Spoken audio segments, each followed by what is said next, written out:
Breaking news చూస్తున్నాం. ఈ నెల 20న ఇక వర్షాకాలపు అసెంబ్లీ సమావేశాలకు రాష్ట్ర ప్రభుత్వం కసరత్తు చేస్తున్నట్టు తెలుస్తుంది. ప్రధానంగా ఈ అసెంబ్లీ సమావేశాల్లో ప్రధానంగా 42% రిజర్వేషను మరి స్థానిక సంస్థల ఎన్నికల్లో ప్రధానంగా బీసీలకు ఎలా కల్పించాలి. ఇప్పటికే మరి 42% రిజర్వేషన్ కోసం మరి బిల్లును పెట్టింది. అసెంబ్లీలో ఆమోద ముద్ర వేసుకొని పార్లమెంటు ముంగిట మరి ఇప్పుడు బీసీ 42% రిజర్వేషన్ బిల్లు ఉన్నది. మరోవైపు ప్రత్యేకంగా మరి ఆర్డినెన్స్ జారీ చేసింది. ఆర్డినెన్స్ కూడా మరి రాష్ట్రపతి దగ్గర ఉన్నది. బట్ ఈ తరుణంలో ఏం చేస్తే బాగుంటుంది, ఎట్లా ముందుకు పోతే బాగుంటుంది అంశంతో పాటు మరి కాళేశ్వరం కమిషన్కి సంబంధించి మరి పీసీ ఘోష్ కమిషన్ రాష్ట్ర ప్రభుత్వానికి నివేదిక ఇచ్చింది. సో ఆ నివేదికను ఏదైతే మంత్రివర్గ సమావేశంలో క్యాబినెట్ భేటీలో కూడా డిస్కషన్ చేసి ఆమోద ముద్ర వేసిరు. మరి క్యాబినెట్లో డిస్కషన్ చేసి ఆమోద ముద్ర వేసినటువంటి ఏదైతే ఈ కాళేశ్వరం నివేదికను మరి సరాసరిన అసెంబ్లీలో ప్రవేశపెట్టి ఇటు ప్రతిపక్షము ఇటు అధికార కాంగ్రెస్ పార్టీ అందరూ కలిసి డిస్కషన్ చేసేటువంటి అవకాశం అయితే మనకు కనిపిస్తుంది. ఒక్కసారి దానికి సంబంధించినటువంటి పూర్తి డేటా చూద్దాం. అసలు ఏం చేయబోతున్నది ఈసారి వర్షాకాలపు అసెంబ్లీ సమావేశాల్లో రాష్ట్ర ప్రభుత్వం మరి ఎటువంటి డెసిషన్ తీసుకోబోతుందో ఒకసారి డిస్కషన్ చేసే ప్రయత్నం చేద్దాం. రైట్, ఒక్కసారి అసెంబ్లీ తీర్మానం ద్వారా బీసీలకు ఈ మేరకు రిజర్వేషన్ కల్పించేందుకు ప్రభుత్వం యోచిస్తున్నట్టు తెలుస్తుంది. వాస్తవానికి విద్య, ఉద్యోగాలు, స్థానిక ఎన్నికల్లో బీసీలకు 42% రిజర్వేషన్లు కల్పిస్తూ అసెంబ్లీలో ఆమోదించినటువంటి 2 బిల్లులు, ఒకటి పంచాయతీరాజ్ ఎన్నికల్లో రిజర్వేషన్పై ఉన్న పరిమితిని ఎత్తివేస్తూ తీసుకొచ్చిన ఆర్డినెన్సు ఇక కేంద్ర వద్దనే పెండింగ్లో ఉన్న సంగతి తెలిసిందే. అయితే స్థానిక ఎన్నికల విషయంలో కోర్టు గడువు ముంచుకొస్తుండడంతో అసెంబ్లీ వేదికగా ఈ అంశంపై నిర్ణయం తీసుకునేలా కసరత్తు జరుగుతున్నట్లు సమాచారం. స్థానిక ఎన్నికల్లో బీసీలకు 42% రిజర్వేషన్లు కల్పిస్తూ కేంద్రం వద్ద పెండింగ్లో ఉన్న బిల్లుకు రాష్ట్ర స్థాయిలోనే ఒక చట్టబద్ధత తెచ్చే ఆలోచనలో మరి రాష్ట్ర ప్రభుత్వం ఉన్నట్టుగా జరుగుతున్నది. ఇక ఇప్పటికే అసెంబ్లీ ఆమోదం పొందినటువంటి ఈ బిల్లుకు చట్టబద్ధత కల్పిస్తూ అసెంబ్లీలో తీర్మానాన్ని చర్చకు పెట్టి ఆమోదించాలని, ఆ తీర్మానం ఆధారంగా ఉత్తర్వులు జారీ చేయాలని ఆలోచన చేస్తున్నట్లుగా చెబుతున్నారు. అయితే ఏది ఏమైనప్పటికీ అసెంబ్లీ వేదికగా ఈ అంశంపై నిర్ణయం తీసుకునే పట్టుదలతో సర్కారు ఉన్నట్టుగా తెలుస్తోంది. కాగా ఈ అంశంపైన కాంగ్రెస్ పార్టీ పరంగా నిర్ణయం తీసుకునేందుకు టీపీసీసీ రాజకీయ వ్యవహారాల కమిటీ పీఏసీ భేటీ నిర్వహించాలని ఇటీవల సీఎం రేవంత్ రెడ్డి ఇక టీపీసీసీ చీఫ్ మహేష్ కుమార్ గౌడ్ల భేటీలో నిర్ణయించిన సంగతి తెలిసిందే. ఈ నెల 17న పీఏసీ భేటీ జరిగే అవకాశం ఉందని, ఆ భేటీలో మరింత స్పష్టత రానున్నట్టుగా పార్టీ వర్గాలు చెబుతున్నాయి. ఈ నెల 18వ తేదీ తర్వాత అసెంబ్లీ వర్షాకాల సమావేశాలు ప్రారంభం కానట్లుగా ప్రభుత్వ వర్గాలు చెబుతున్నాయి. సమావేశాలకు ముందు మంత్రివర్గ భేటీ, అదేవిధంగా అసెంబ్లీలో ఆమోదించాల్సిన బిల్లులు, ఇతర అంశాలపై చర్చించి ఆమోద ముద్ర వేయనున్నట్లు తెలుస్తుంది. బీసీలకు 42% రిజర్వేషన్లతో పాటుగా మరొక కీలక అంశంపైన చర్చించినట్లుగా తెలుస్తుంది. కాళేశ్వరంపై జస్టిస్ పీసీ ఘోష్ కమిషన్ ఇచ్చినటువంటి నివేదిక అయితే ఉందో ఆ నివేదికకు సంబంధించి కూడా మరి విచారణ కమిషన్ ఇటీవల ప్రభుత్వానికి అందించిన నివేదికతో మరి ఈ నివేదికను మంత్రివర్గం పరిశీలించింది. అసెంబ్లీలోనూ దీన్ని చర్చకు పెట్టాలని నిర్ణయించింది. ఇందులో భాగంగానే శాసనసభ మండలిలో పవర్ పాయింట్ ప్రజెంటేషన్ ఇవ్వనట్టుగా చెప్తున్నారు. మరోవైపు ఈ అసెంబ్లీ సమావేశాల నుంచి శాసన మండలిని పాత అసెంబ్లీ సమావేశ మందిరంలో నిర్వహించేందుకు ఏర్పాట్లు శరవేగంగా జరుగుతున్నాయి. ఈ నెల 17 లేదా 18న సీఎం ఏర్పాట్లను పరిశీలించనున్నారు. మరోవైపు బీసీలకు విద్య, ఉపాధి, స్థానిక సంస్థల ఎన్నికల్లో 42% రిజర్వేషన్ అంశంలో రాష్ట్రంలోని ప్రధాన ప్రతిపక్ష పార్టీలు చెరోదారిలో ఉన్నట్టు తెలుస్తోంది. సో మరో పార్టీ బీజేపీ ఇప్పటికే తాను ఈ బిల్లును వ్యతిరేకమని తేల్చి చెప్తుంది. ఈ తరుణంలో అంతా కలిసి కేంద్రంలోని బీజేపీ సర్కార్పై ఒత్తిడి తేవాల్సి ఉన్నా శ్రద్ధ చూపడం లేదన్న అభిప్రాయాలు వ్యక్తమవుతున్నాయి. ఈ రిజర్వేషన్లకు తాము మద్దతు ఇస్తున్నామని అన్ని పార్టీలు చెబుతున్నాయి. కానీ పార్లమెంట్లో చట్టం చేసేందుకు అవసరమైన కార్యాచరణపై పార్టీలో ఐక్యత లోపించడాన్ని పలువురు రాజకీయ విశ్లేషకులు ప్రస్తావిస్తున్నారు.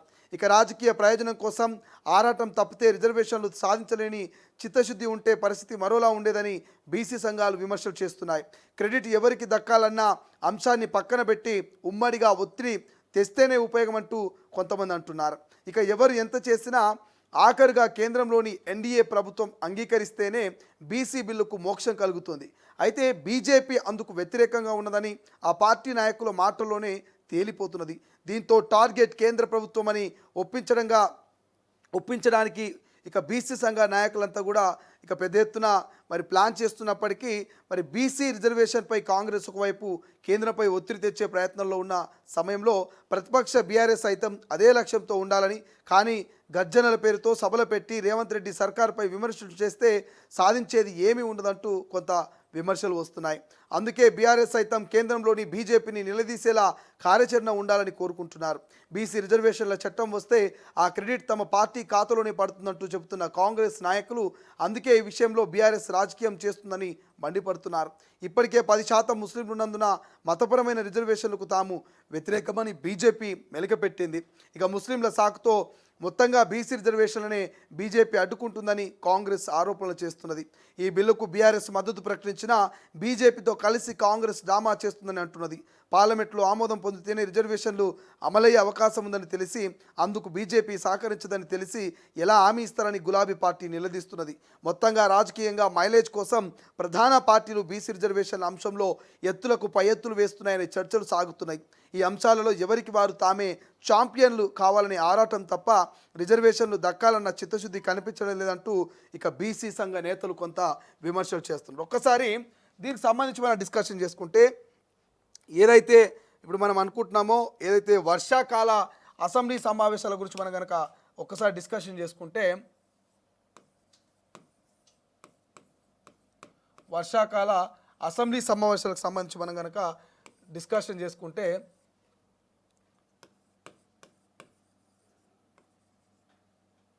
వర్షాకాల అసెంబ్లీ సమావేశాలు రైట్. సో ప్రధానంగా ఈ వర్షాకాల అసెంబ్లీ సమావేశాలకు సంబంధించి ఒకటి కులగణన మరియు రిజర్వేషన్లు ఏముంది మనకు ఒకటి మొదటి అంశం రిజర్వేషన్లకు సంబంధించి. సో మొదటి అంశము రిజర్వేషన్లకు సంబంధించినటువంటి అంశం మీదనే ప్రధానంగా ఈ యొక్క డిస్కషన్ జరిగేటటువంటి అవకాశం కనబడుతుంది. సో ప్రధానంగా రిజర్వేషన్లకు సంబంధించి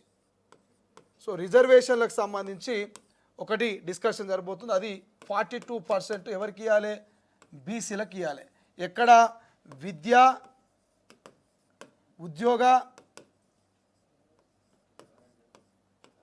ఉద్యోగం, రాజకీయాలు, ఇట్లా ఈ మూడు అంశాల్లో విద్యా, ఉద్యోగ, రాజకీయాల్లో బీసీలకు 42% రిజర్వేషన్ ఇవ్వాల్సినటువంటి బాధ్యత, అమలు చేయాల్సినటువంటి బాధ్యత రాష్ట్ర ప్రభుత్వం మీద ఉన్నది. కాబట్టి సో ప్రధానంగా ఈ రిజర్వేషన్లకు సంబంధించిన అంశము ఈ వర్షాకాలపు అసెంబ్లీ సమావేశాల్లో డిస్కషన్ చేయబోతున్నారు. అది ఎట్లా మీ అందరికీ తెలుసు.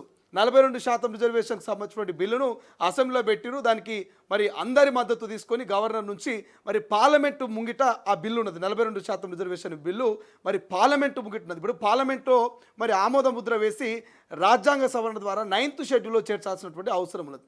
లేదు మరి ఇంకొక ఆప్షన్ ఏముంది? ఆర్డినెన్స్ తీసుకురావాలి. ఆర్డినెన్స్ ద్వారా మరి లోకల్ బాడీ ఎన్నికల్లో బీసీలకు 42% రిజర్వేషన్ కల్పించాలని అది రాష్ట్రాల పరిధిలో ఉంటుంది. రాష్ట్రానికి అధికారం ఉంటుందంటే ఆ సెకండ్ ఆప్షన్ కూడా వెళ్ళింది ఈ రాష్ట్ర ప్రభుత్వం. అదే ఒక ఆర్డినెన్స్ తీసుకొచ్చింది. సో పంచాయతీరాజ్ చట్టంలో కొంత సవరణ చేస్తూ 2018 పంచాయతీరాజ్ చట్టంలో సవరణ చేస్తూ మరొక ఆర్డినెన్స్ ద్వారా 42% రిజర్వేషన్ ఇవ్వాలనుకున్నది. అది గవర్నర్కి పంపిస్తే గవర్నర్ దగ్గర పెండింగ్లో ఉంది. గవర్నర్ నుంచి మరి రాష్ట్రపతి దగ్గర వెళ్ళినటువంటి పరిస్థితి. మరి ఇప్పుడు ఏముంది ఆప్షను? ఒకటి పార్టీ పరంగానైనా 42% రిజర్వేషన్లు ఎట్లు ఇవ్వాలి? ఇవి పార్టీ పరంగా ఇవ్వాల్సినటువంటి బాధ్యత ఉంటుంది. పార్టీ పరంగా అంటే ఒకటి కాంగ్రెస్ పార్టీ, కాంగ్రెస్కు టికెట్లు 42%, బీజేపీ పార్టీ, బీజేపీ అభ్యర్థులకు 42%, బీసీలకు, ఇటు బీఆర్ఎస్ పార్టీ, బీఆర్ఎస్ అభ్యర్థులకు 42%, బీసీలకు, ఇట్లా పార్టీ పరంగా టికెట్లు ఇవ్వాలి. కాంగ్రెస్ మాత్రము పక్కా మేము 42% బీసీలకే టికెట్లు ఇస్తామని అంటున్నది. బట్ కాంగ్రెస్ ఇస్తాన్నప్పుడు బీజేపీ, బీఆర్ఎస్ ఇస్తాయా ఇవ్వ అనేది వాళ్ళ ఇష్టం. సో ఇక్కడ కాంగ్రెస్ మాత్రం మేము పక్కా ఇస్తామని చెప్తున్నది. సో ఇక్కడ ఇంకొక ఆప్షన్ ఏముంది? రెండు ఆప్షన్స్ మనం మాట్లాడుకున్నాం. ఒకటి విద్యా, ఉద్యోగాలకు సంబంధించి ఇవ్వాల్సి ఉంటుంది. దాంతోపాటు ఈ సమావేశాలు అసెంబ్లీకి సంబంధించినటువంటి సమావేశాల్లో ఇక రెండవ ఆప్షన్ ఏముంది మనకు? ఒకటి మనం ఏం మాట్లాడుకున్నాం? 42% రిజర్వేషన్ గురించి డిస్కషన్. ఇక రెండవ అంశం ఏముందంటే కాళేశ్వరానికి సంబంధించినటువంటి నివేదిక, పీసీ గోస్కి సంబంధించినటువంటి కాళేశ్వరంలో ఉన్నటువంటి ఏదైతే మరి నివేదిక ఉన్నదో ఈ కాళేశ్వరానికి సంబంధించినటువంటి నివేదిక మనకు ప్రధానమైనటువంటి డిస్కషన్గా కనబడుతుంది. ఏమంటుంది? కాళేశ్వరానికి సంబంధించి ప్రధానంగా కాళేశ్వరం ప్రాజెక్టుకు సంబంధించినటువంటి నివేదిక, ఈ నివేదిక మీద డిస్కషన్ ప్రధానంగా ఉండబోతున్నది.